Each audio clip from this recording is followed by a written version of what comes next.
Dando continuidade aí à ligação, né, de circuitos paralelos e séries e mistos, hoje falando da ligação de circuito paralelo.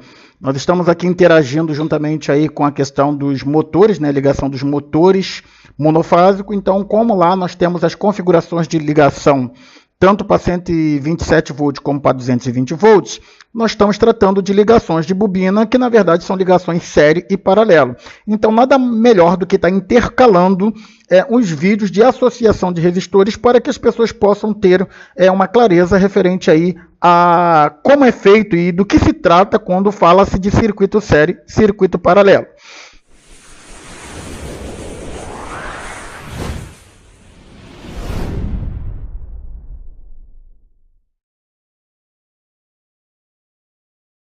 Então vamos dar continuidade aí. Quando as resistências são conectadas lado a lado, início com início, final com final, criando assim mais de um caminho para a corrente elétrica. Então esse, na verdade, aí é uma das definições do circuito paralelo. Ele tem aí, na verdade, uma divisão da corrente dentro do circuito.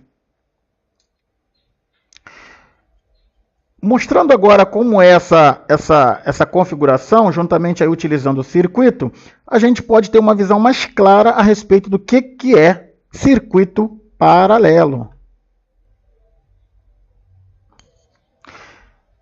Quando retiramos uma lâmpada do circuito, que na verdade está com a configuração de ligação em paralelo, o que acontece, né? Nós vimos lá no circuito série, se você não acompanhou, tá? Eu vou deixar o link aqui na descrição do vídeo, juntamente com as ligações das bobinas dos motores, para que você possa estar, assim, acompanhando toda essa sequência e estar com uma ideia, uma visão um pouco mais ampla a respeito dessas configurações de ligações. Então, se eu retirar uma lâmpada daqui, o que vai acontecer?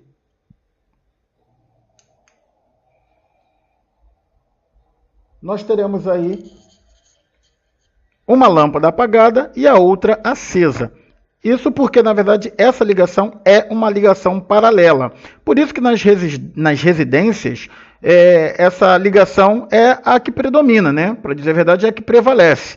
Porque, na verdade, aí você pode ter aí circuitos paralelos separados, né, independentes, onde se você desconectar ou desligar um componente, o outro permanecerá funcionando, como no exemplo aí dessa lâmpada.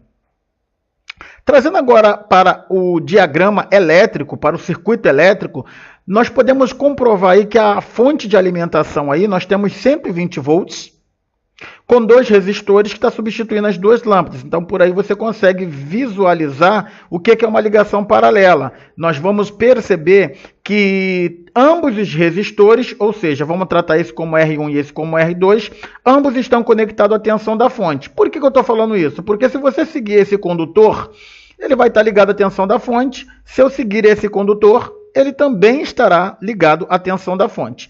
E assim acontece também com o resistor de número, que a gente vai chamar ele de número 2, ou R2. Se eu colocar as ponteiras de prova do meu voltímetro nos terminais do resistor, eu terei os 120 volts. Se eu colocar em R2, também terei os 120 volts. Com isso daí, a conclusão é que nós temos a tensão da fonte em qualquer parte do circuito quando a ligação é em paralela. E dentro dessa questão aí, eu sempre estou falando aqui a respeito de módulos fotovoltaicos, associação série, paralelo, porque na frente eu vou estar gravando também alguns vídeos falando sobre isso. Eu já tenho um vídeo gravado aqui, eu vou deixar até aqui na descrição aqui, que você também vai saber como se comporta a configuração, ou melhor, a grandeza elétrica tensão e a grandeza elétrica corrente numa configuração série paralelo. É um pouquinho diferente porque lá é uma fonte geradora, né? É um equipamento que gera, na verdade, aí, tensão e corrente, e aqui, na verdade, é um consumidor, é um componente que ele consome, no caso aí, a potência elétrica que a rede fornece. Então, há um pouco essa diferenciação, mas esse conceito de série paralelo aqui, com certeza, auxiliará no entendimento do conceito referente à questão de tensão e corrente com módulos fotovoltaicos. A corrente elétrica num circuito paralelo, no cabo principal, vamos chamar esse cabo aqui, ó, esse condutor aqui de condutor alimentador. Esse condutor aqui vai passar o valor máximo da corrente elétrica, mas ela se dividirá nas cargas que são nos resistores. E a gente vai comprovar isso aqui agora, a partir do momento que a gente introduz um amperímetro no circuito de R1. Vemos que 120 volts permanecerá em ambos os resistores. E a corrente elétrica agora, ela se divide. Bom, com isso aí nós podemos concluir que o circuito paralelo, ele é um circuito divisor de corrente, tá? Aonde, na verdade, aí eu tenho as correntes se dividindo pela carga. No entanto, a tensão, ela permanece a mesma referente à questão do circuito série, que já se inverte. A corrente é a mesma em todo o circuito, mas a tensão, ela vai tendo uma queda em cima de cada componente, ou de cada carga, ou de cada resistor. Bom, confirmando aí o que eu tinha dito aí, tá? A tensão é a mesma e a corrente se divide entre as resistências, ou na verdade os resistores. Bom, as resistências são independentes, ou melhor, os resistores são independentes. Para calcularmos a resistência equivalente de um circuito, usaremos a fórmula. Para você que não sabe o que é resistência equivalente, no vídeo que eu estou deixando aqui na descrição aqui, ele na verdade vai estar informando para você o que é esse resistor, essa resistência equivalente. Então, a interpretação que nós temos aí dessa fórmula é que a resistência equivalente num circuito paralelo, ela é a soma das resistências equivalentes que compõem esse circuito. Então, por aí, nós vamos estar tirando essa conclusão. Só lembrando aí, tá, que para poder resolver essa questão, utilizando essa forma, tem que ser calculada o MMC, tá? Para você que não lembra lá da escola de Tia Teteia, você vai ter que pegar e dar uma revisada para você estar calculando aqui no circuito paralelo. Vou ver se eu gravo outros vídeos falando sobre o circuito paralelo, porque existem mais fórmulas que simplificam muitas das vezes aí o nosso cálculo. Mas aqui nós vamos estar tratando somente de duas. Uma é essa aqui, a soma, né, das resistências equivalentes, né, a soma dos inversos, a gente costuma dizer assim, a soma dos inversos das resistências que contém no circuito. Esse Rn aqui no final está me informando que tantas quantas resistores eu tiver nesse circuito, eu vou poder utilizar essa fórmula para poder achar a resistência equivalente. Quando nós temos dois resistores em paralelo, então usaremos o produto da soma.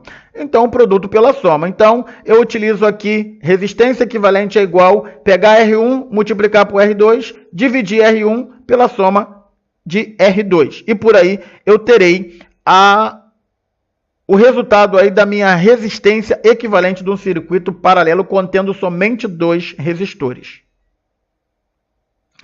Uma observação muito importante é essa nota aqui, ó. A resistência equivalente de um circuito paralelo é sempre menor do que o menor resistor do circuito. Melhor resistência do circuito. Então, essa questão aí é uma questão que você pode guardar como um bizu. Se você for fazer qualquer cálculo aí em alguma avaliação e você obteve um valor maior do que a menor resistência do circuito, então reveja o seu cálculo porque está errado.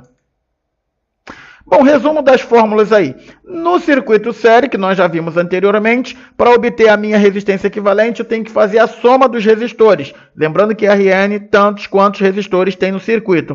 No paralelo, como nós acabamos de ver, a soma dos inversos. E lá no finalzinho também vou ter a soma de 1 sobre Rn, indicando que tantos quantos resistores estiverem no circuito, eu vou estar podendo utilizar essa forma. fórmula. Então, isso daí é o que eu queria passar para você. Espero que você tenha entendido, porque no próximo vídeo nós estaremos vendo aí esse circuito misto, né? Vou estar deixando aqui só esse pedacinho aqui para que o vídeo não possa ficar muito longo. Até a próxima. Espero que você tenha entendido e se inscreva no canal se caso você ainda não é inscrito, para que você possa estar desfrutando dos novos vídeos que eu estarei lançando aqui no canal RSK Electro Power.